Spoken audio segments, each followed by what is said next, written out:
नमस्कार जय जगन्नाथ मु शिप्रा आपण समस्त पुणी गोटे नुआ मिनी ब्लॉग को स्वागत करुच्ची। प्रथम तो जेहेतु मु नुआ नुआ ब्लॉग बनाऊँगी से वीडियो एडिटिंग जहाँ भी किसी प्रोब्लेम रोचे प्लीज ताकू टिके इग्नोर करेंगे।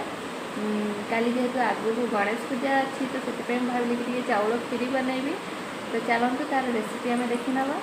प्रथम तो मुझे अरुआ चाउल नहीं 5 ରୁ 10 मिनट पर्यंत बतुरे आम छाड़ीदे।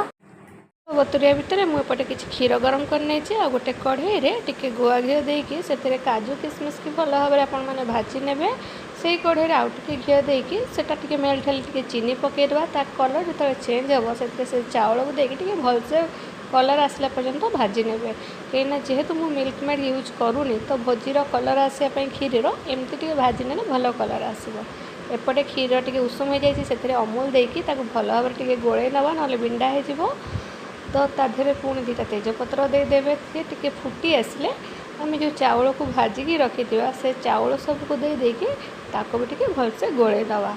तापर मझे मझे सीम कर छाड़ गोलूथबा ना से लगिज तले भल कि फुटीगले से 4-6टा गुजराती गुंड करके देदेकी गोले देवे। आउ जो काजू किसमिश की आप भाजिकी रखी ताकू भी ये देदेवे लास्ट को।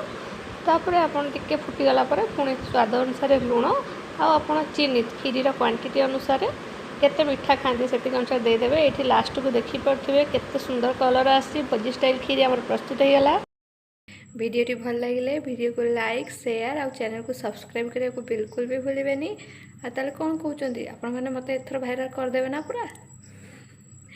Bye bye thank you.